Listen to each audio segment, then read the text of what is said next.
Episode 101. And that's just it. I mean, disgruntled customers are, in my opinion, some of the best situations to really show your stuff and to show what you're capable of. There's obviously the occasional crazy customer that there's nothing you can do or say that's going to change their mind. But the times when my shop managers and writers are most impressed is when I intervene and I calm a customer down and I talk to them, and next thing we know, we're having a good time and we're having fun. And the dialogue is now a peaceful dialogue and a playful dialogue versus an aggressive, upset. Everyone's getting, they're getting upset, we're getting defensive, and it never works.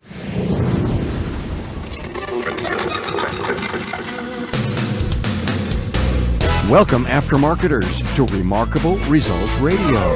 Listen to learn just one thing from today's episode on your journey to remarkable results.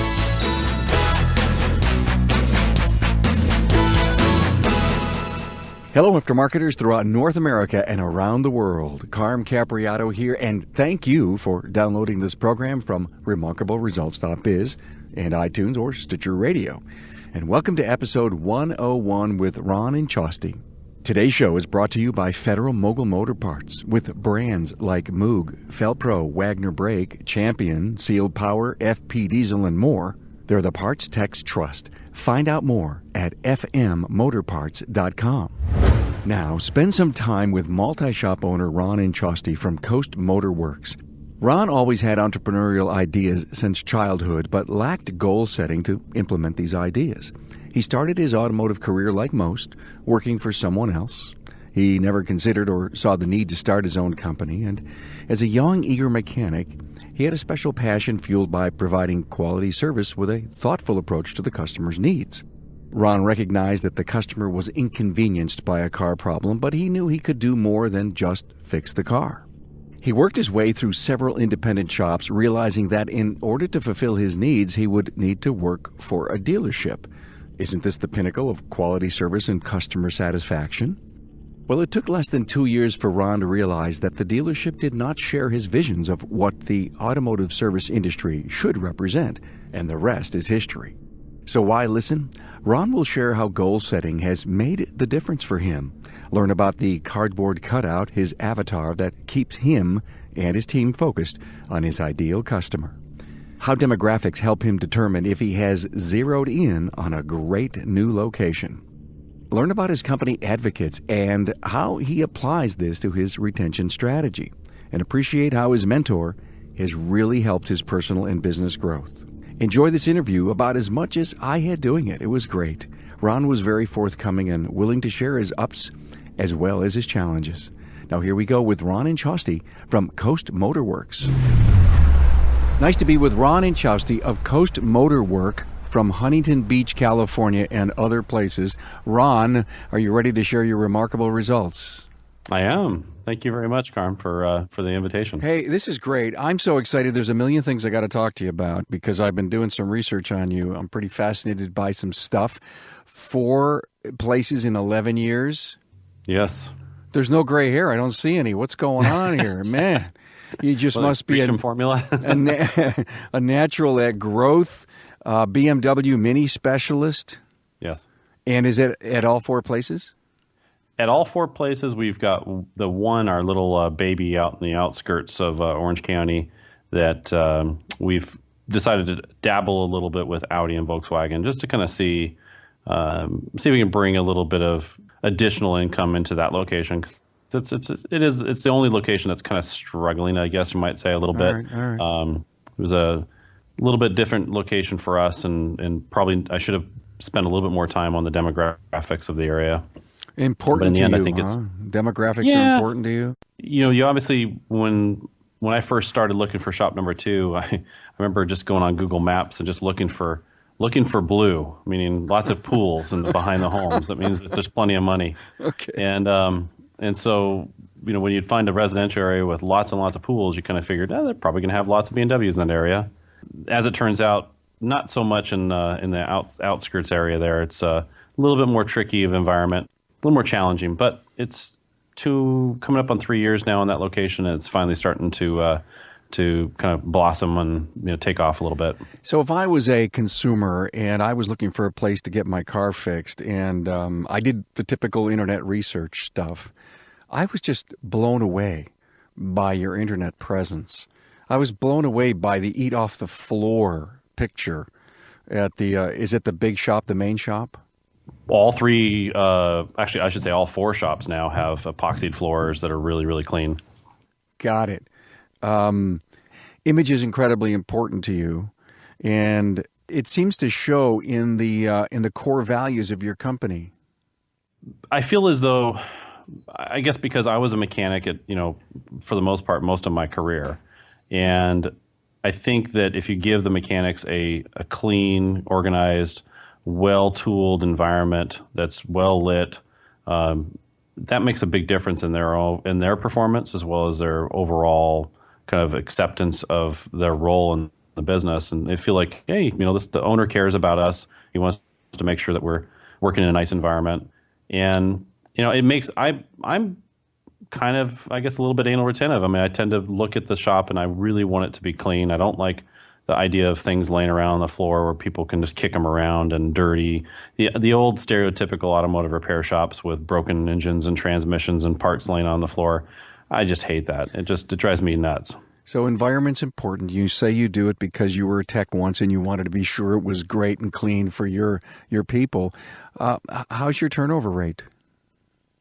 I gotta say, I got shocked in the first time in quite a long time. I had somebody tell me they want to leave, not because they're going to go to a competitor or anything like that, but because they're decided they wanted to expand their own personal growth and move on to something completely different.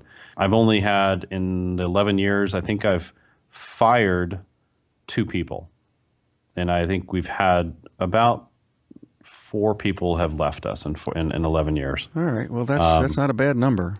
And we went from, in 11 years, we went from myself and 1 technician who's still with us to, in 11 years now, we're at 22 employees. 22 people. Did you lose an A-Tech?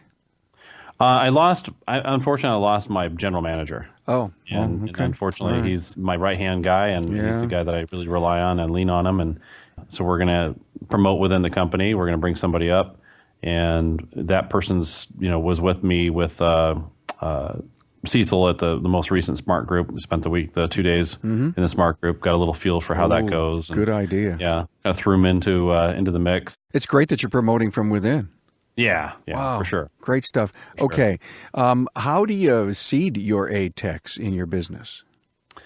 Well, in the early days, there was a lot of practical practical interviews. We wanted to see them work a little bit, really pick them apart in their interview process. Just, I wanted to really get to know the person. I used to say the old days of I would have interviews outside of the business. I'd have to have them someplace at a restaurant, try to relax them, try to get them into their own personal comfort zone. Yeah, because that's a big change in the company. You add someone that doesn't fit your culture, you're in trouble. Exactly. Yeah. Exactly. That was kind of the biggest thing, was that a lot of time spent on the interview process. You'd never hire somebody after just 1 interview.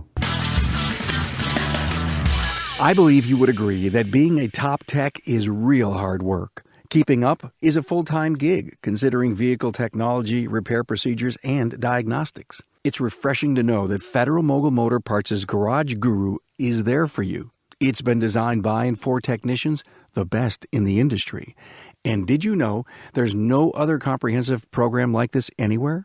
A big part of the program is the nationwide network of Guru's on-site training and technology centers. There, you can get your hands dirty with the equipment and tools you use every day in real work-related situations.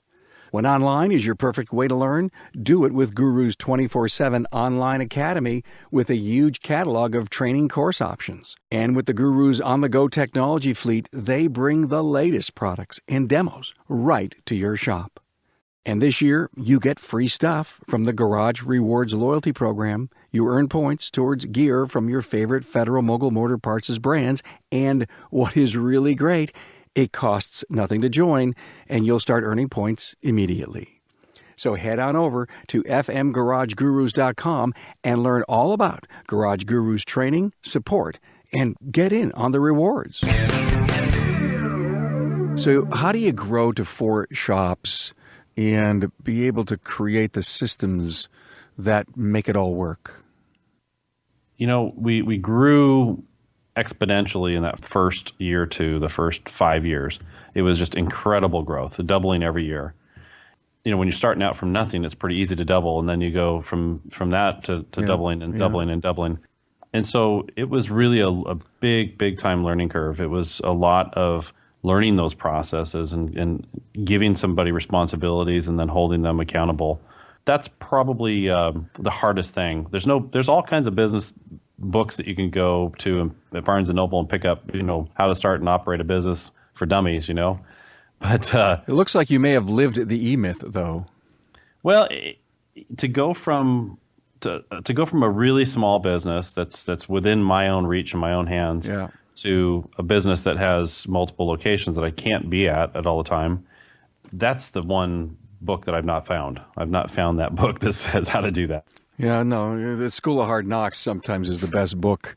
That's and that's the reason that we're doing all these great interviews, is there's something to learn from each and every entrepreneur. What are you focused on right now? I guess what gets me up every morning and gets me thinking and gets my blood flowing is definitely business development. Thinking of new opportunities, thinking about ways to capitalize in growth as well as in monetary on some sort of a new idea, a new direction, a new location, even a new business altogether. So you have strength of ideation. You just bubble with them. My friends call me a serial entrepreneur. Okay, I get that. Hey, if you didn't need money, what would you be doing in life? I think I'd be touring all of Spain. Just I'd probably spend a good deal of my time in Spain. Why Spain? It called to me. My last name is Basque. My great-grandparents are from the north of Spain. Okay. And I've always been kind of curious about my name and really didn't have a lot of family to tell me about my history. So I just decided 4 years ago, we're going to Spain. We're gonna go track this down. We're gonna find out what this is all about. And it was a life-changing experience. Excellent. When was the burn that you had that you knew you had to be your own businessman? I would say that's just been there all the time. It has. Yeah. Since I was selling candy in high school. Ah, cool.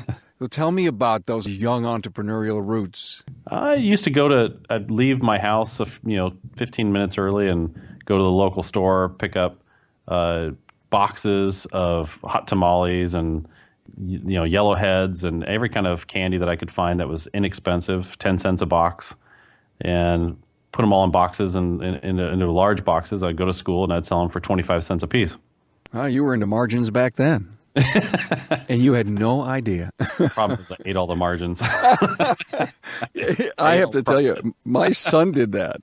My son, he bought suckers. In fact, I think he got my wife to buy the bags, and he took them to school. We never saw any money.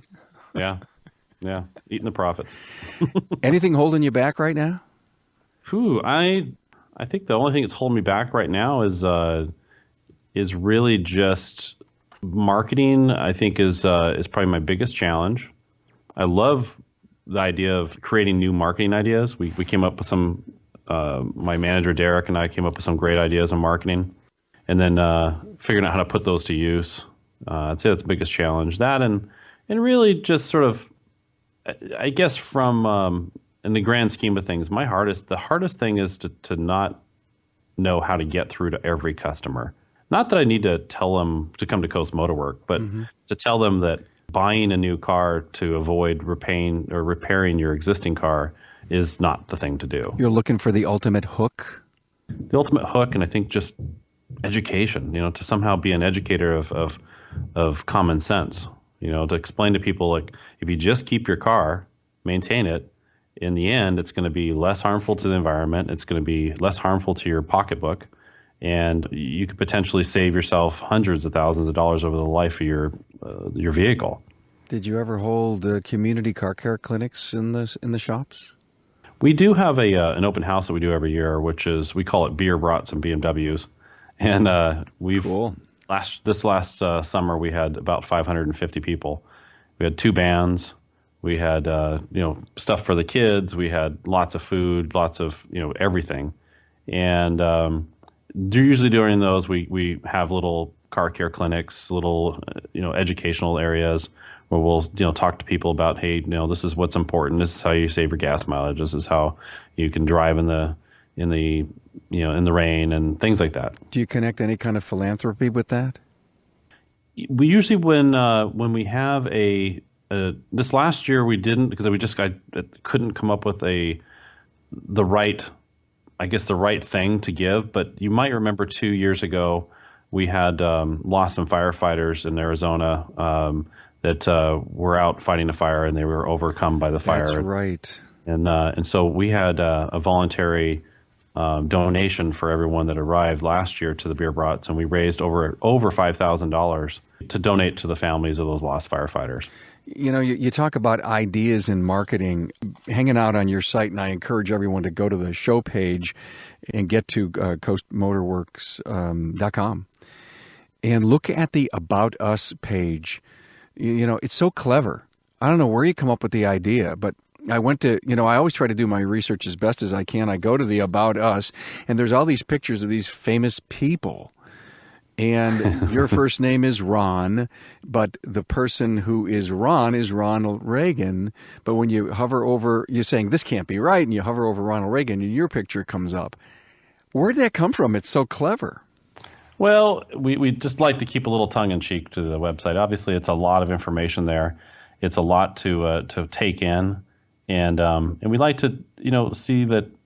I look at all the other websites, and frankly, I consider myself sort of the competitor to the dealerships.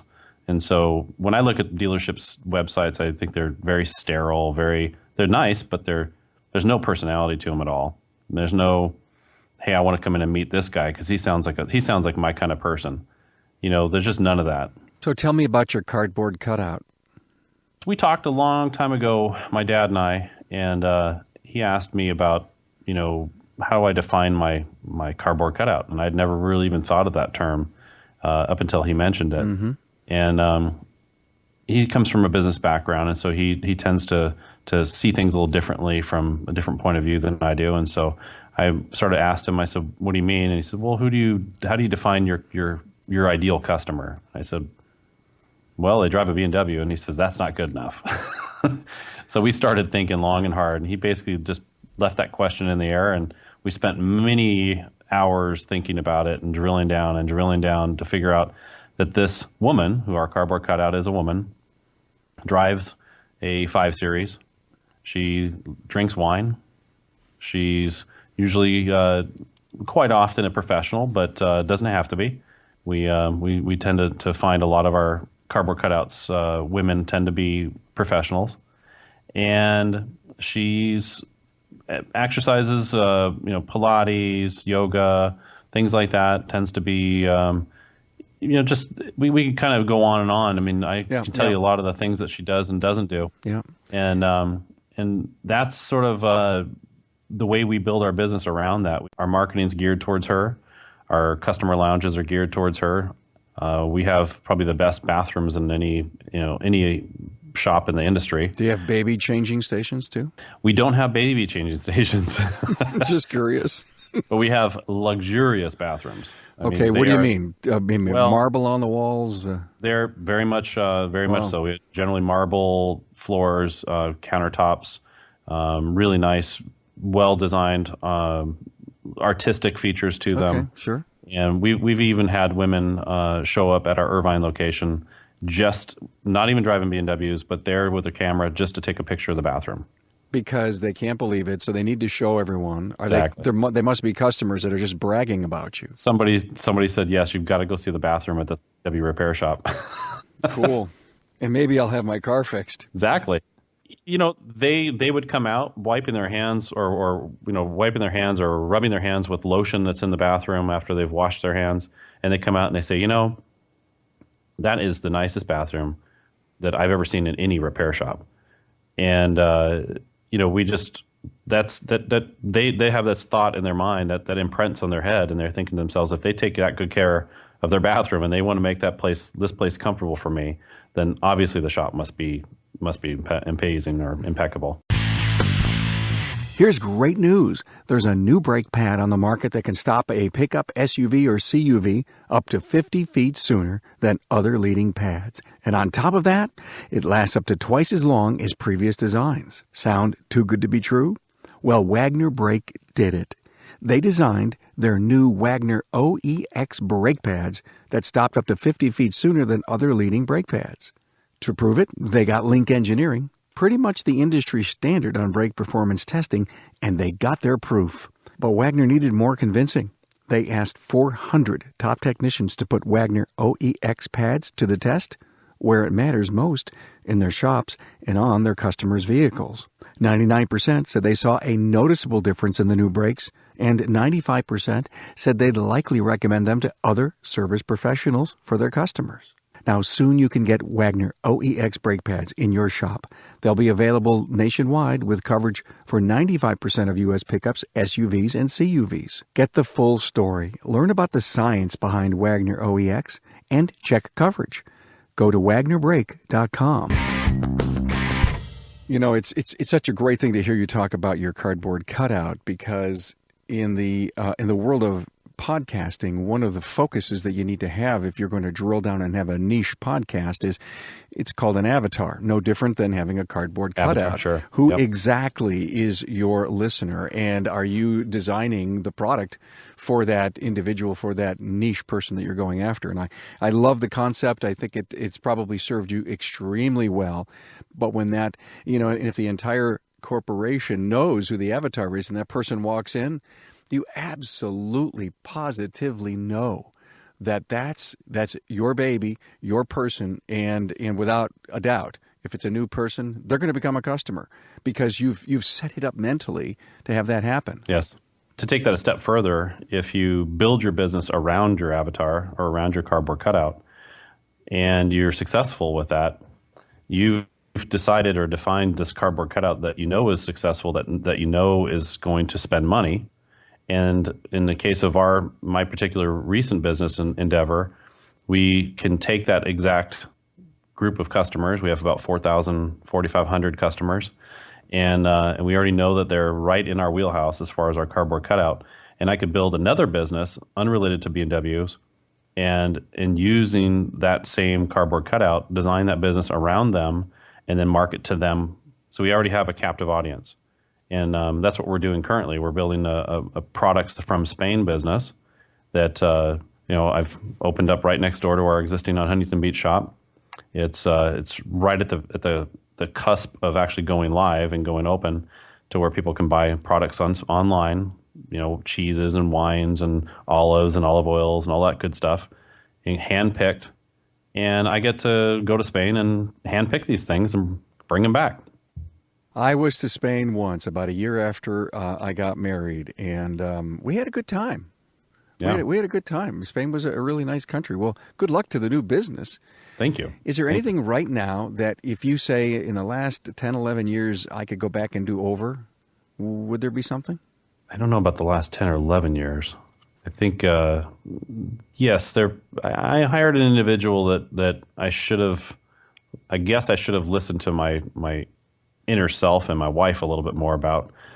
In the end, it wasn't a good hire, but we did grow from it. There was still some benefits from that hire, but in the end, it was a little bit of a bitter breakup. That was definitely not the best hire I've ever made. Isn't it amazing how the wives just seem to have that intuitiveness? She didn't trust him from the beginning. Huh. And in the end, of course, she's like looking at me going, yeah, I told you so. Okay, hon, go ahead. Feel good for a moment. Mm-hmm. Do what you have to do. Tell me I know. Go ahead. Your head's getting larger. Describe your training culture.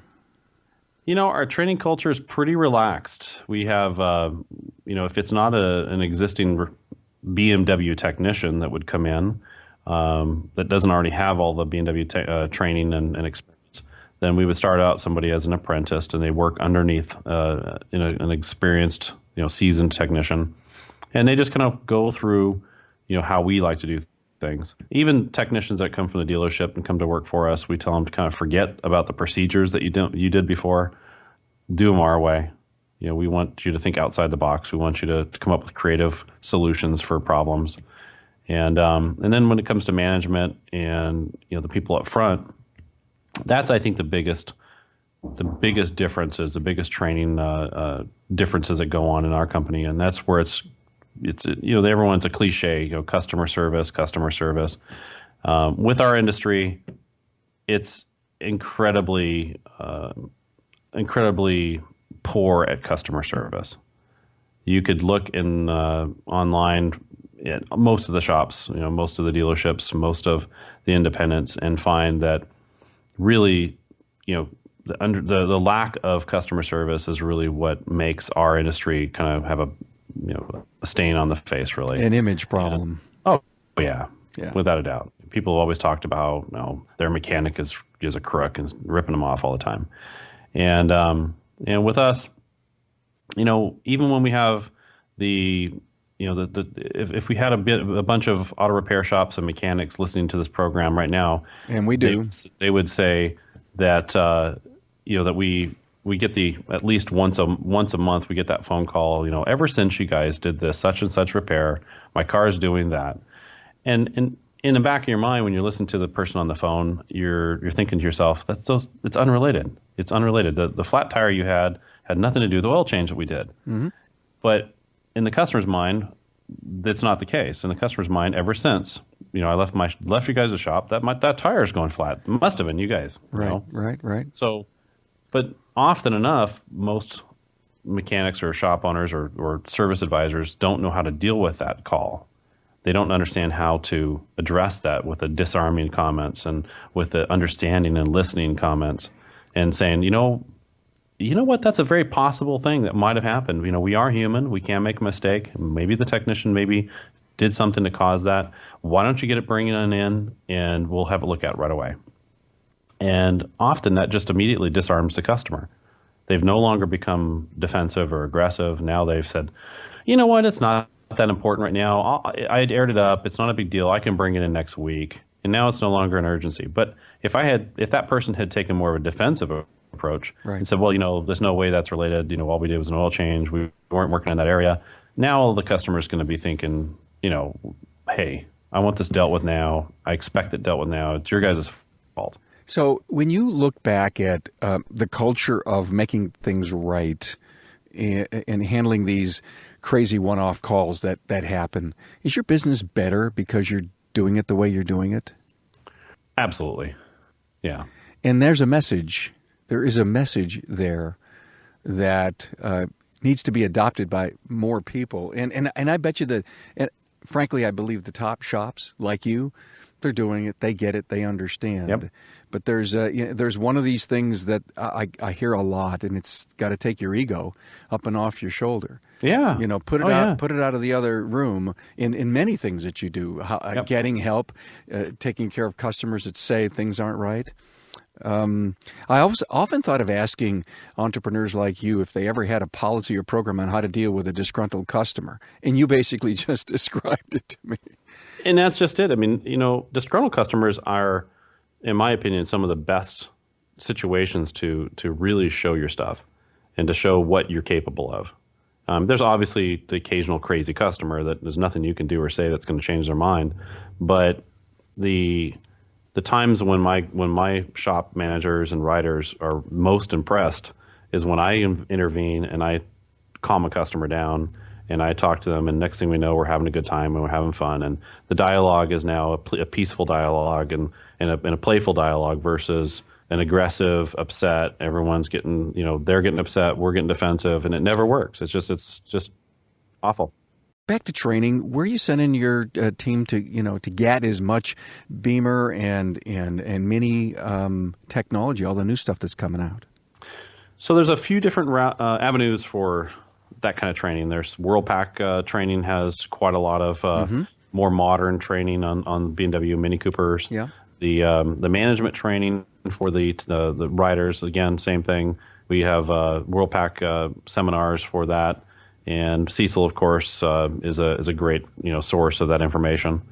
And then we, I think, also have internal training that comes into play as well. We come up with some pretty creative solutions. There's things that we do that, we've become sort of the nationwide, I should say, the go-to people when it comes to a particular transmission in the Mini Coopers. It's a constant velocity transmission, and or CVT they like to call them. And that transmission is something that we really know well. And so we put a page up on our website. Now we get calls from all around the country. We have vehicles towed to us from all around the country, and we're really successful with those. That just took a lot of internal training. There's very little information out there that talks about that transmission. Same thing goes for lots of other creative repairs that we've come up with over the years. We've found better solutions and better ways of dealing with common problems on Mini Coopers and BMWs. Excellent. So on top of all your marketing, on top of your beautiful shops, your epoxied floors, your gorgeous bathrooms, what else are you doing for customer retention? I would probably have to say that really just reaching out to them. The customer retention management, the CRM, the various different tools out there that a lot of companies thrive on and love to live on off of. I just don't feel like they convey the same personal message. They don't come across as being nearly as personal as if they get a call from their rider or if they get a call from me. And how often? I would say at least every service, at the end of every service, if not at least once every year. They get, there's something that says, hey, look, we're still here. We even if we haven't seen you in a while, we're still here.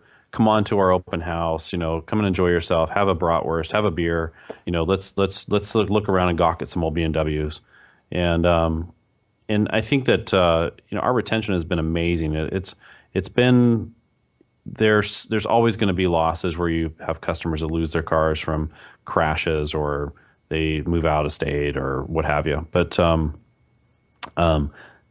I think we have probably the highest percentage of what I like to call advocates of Coast Motor Work than most any other shop. I love that. They're not just customers. They're almost like walking billboards for us.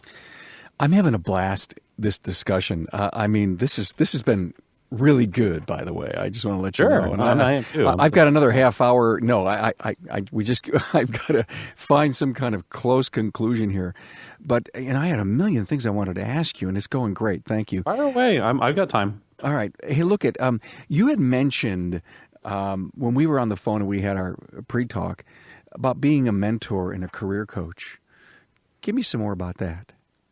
My father, that's really his I call him my father. It's really a friend that I've kind of adopted as a father. He started out as a customer, and he was the kind of customer that when we would have conversations in the customer lounge, with those conversations, this is going back years, those conversations just always seemed to lead in the direction of far more information that I'm receiving from him than most conversations where I'm just telling people about their car problems. Right. I'm listening to him, and he's giving me all kinds of great advice. So I sort of adopted him, and now I kind of like to call him my dad because he really does give me great advice about business. And his career was involved in career coaching, and so he is really a career coach by trade. And he's written books. He's written a book called 7 Steps to a New Career, and he's really a great guy to talk to, and that he can give so much insight from a different perspective. And I can bounce ideas off of him, and he gives me different perspective, return on that. Isn't it great? Pick up the phone and say, hey, I'm feeling this. What about this? This didn't work out. And objectively, he just tosses ideas back at you, yeah? Oh, yeah. Oh, absolutely objectively. He's not an enabler. Not at all. Good. No. He will give me, if he doesn't like it, he'll tell me. Well, I have a mentor, and very much works the same way. And I'm kind of happy and enjoying it. Ron, do you embrace technology? On a personal level, I embrace technology. I love technology. However, it's a love-hate relationship. It's definitely a love-hate relationship. Yeah. I mean, as a mechanic, most people don't understand. Most mechanics are in love with all things mechanical. And we love taking things apart. Every single technician that I have here that's truly a technician that has that sort of internal technician in them. Right. They will all tell you that they all did the same thing I did. Every toy we got, we played with it for a few hours, and then we took it apart. And then we put it back together, and then we took it apart, and and that's just the nature of a mechanical mind. And when it comes to technology, I think of computers as an example. I know where the power supply is. I know where the fan is. I know where all the hardware stuff, where that stuff goes. The problem that I have with technology is the software. That's the stuff that just doesn't make sense. It's like Greek. Yeah, you can't touch it. Huh? Yeah, it's completely alien to me. I mean, I could never. Learning a new language like Spanish is difficult enough, but learning a language that really doesn't have any basis of language, it's just a computer language. It's a bunch of ones and zeros and things like that. That's where my hatred of technology comes in. Because you can't touch it, you can't take it apart. No, it breaks. It does funny things and just doesn't make sense. And then it's almost like, throw it away and try something else. Exactly. A computer gives us trouble. I want to just replace the computer, but that doesn't fix the problem. We still have to get the software, and it's usually a software-related issue. And so it's it's a love-hate relationship. There's no doubt about that. I have had my learning curve in the last 3 weeks as I heard. Yeah, I lost my computer. You helped bail me out. Thank you so much. Hey, what's a big concern or threat to your business right now? Anything? I think probably the biggest threat would be, I guess, I fell in love with BMWs because of their build quality. And I think the biggest threat would be that BMWs stop building with that kind of quality. And they've shown a little bit lately that they're a little less interested in building with quality and more interested in building something that's just, easy to build and inexpensive to build. What's going to happen then? Well, I've seen it before. I've been working on BMWs for a long time, so I can't say that it's going to be this way forever. But okay. I've seen these little cycles of quality versus quantity or inexpense and things, and I think it just boils down to sort of who's running the company and who's operating the accounting department over at BMW at any given decade. But I think that ultimately the longevity of the vehicles, if the vehicles are built to last, then we'll be fine. BMWs are still the ultimate driving machine. They're not the ultimate gas mileage machine. They're not the ultimate maintenance machine. They're not the ultimate getting kids really they're not the ultimate taxi. They're all about the driver. Yeah. If you've got a commute, baby, then you want a Beamer, right? That's right. So what's your dream car? Ooh. And do you own it? Well, my guys like to say I have a disease because I buy a lot of cars, but I don't have any new cars. All my cars tend to be older. I think my newest vehicle that I own is a 2008. Okay. About the newest vehicle that I have. All right. The reality, my daily driver is a 2001, but it's a heavily modified vehicle. You wouldn't know it from the outside. It looks totally stock, but it's complete powertrain change, complete transmission change. Everything's changed over. And then I have everything going back to 1971 BMW 3.0. I've had lots of older cars, lots of newer cars, but I think my ultimate vehicle would probably be a BMW 507. That's really the car that's the pinnacle, the Everest of BMWs. You got plans to get it? Oh, yeah, I definitely have plans to get it. Don't know quite when it'll happen, but it's $1 million car these days. But it's 1955 to 57. All right, so you need 4 more shops, maybe in another 10 years. Someday I'll be there. What I'll do with that car when I have it, I don't know. Hopefully I'll drive it. But I'd be nervous as hell to drive $1 million car. Great stuff. I so enjoyed this. Ron Inchausti from Coast Motor Work in Huntington Beach, California, along with Irvine, California. Rancho Santa Margarita, California, and Costa Mesa. 4 great locations. BMW and Mini Specialist. I really enjoyed this. Very enlightening. Lots of good stuff we covered. So finally, give us some words to live by. I feel like the words to live by would be set goals. Okay. Whatever that goal is. All right. The most important thing in my mind is when I decided to set a goal. My goal was to have 5 shops, and we're almost there. Yeah. We're getting close. Yeah. My other goal is to live in Spain, and I'm getting close to that too. I think that when we get to 5 shops, I'll set a new goal. Maybe it's 10, maybe it's something else. And maybe when I get my house in Spain, I'm going to be setting a different goal. I'll have a house in Italy as well. But I don't think if I had never set a goal, I certainly would not have accomplished 4 shops. Well, you've done a lot of great things, and I appreciate your honesty and all the great insights. Hey, great to talk to you, man. Thanks for being on board to listen and learn from another inspiring aftermarket professional. Until next time.